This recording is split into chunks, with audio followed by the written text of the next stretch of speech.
My husband, 33 meters, and I, 23F, have been together for almost 7 years and he is/was the LM. We met when I was 16 fresh out of HS going to college. He met my family when I was 18.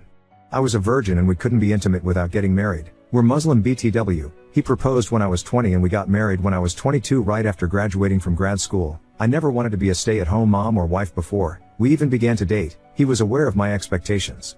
From 2017 to the end of February 2024, my husband was loving, caring, supportive and handsome. He was my best friend, my mentor.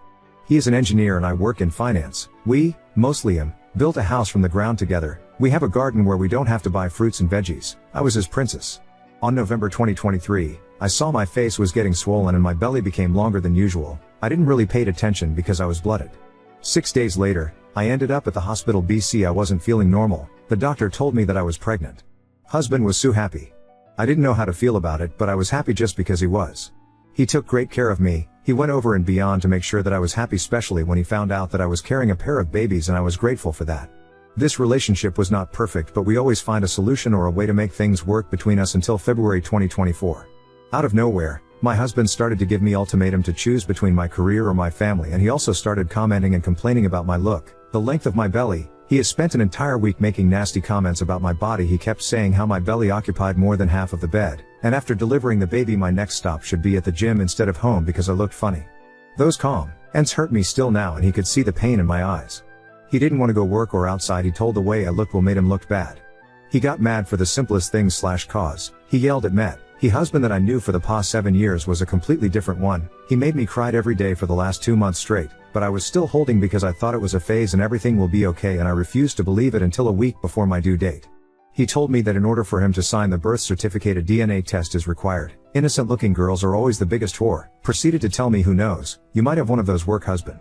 I was so hurt, exhausted and mad. The only word that came out of my mouth was okay, and that was my last word with him. On the delivery day, I took all stuff that I packed for babies and I took an Uber to the hospital. I was meeting with my best friend. Her husband is a lawyer specializing in divorce equage, who was there with me during the delivery, and God. Husband knew the delivery date, but didn't have the address of the hospital. I give my babies the name with my grandfather's last name. I told the nurses that I am the mom and dad. My husband, he showed up the next day after I gave birth, and still demanding the DNA test and complaining on the type of wife that I am. Again I ignored.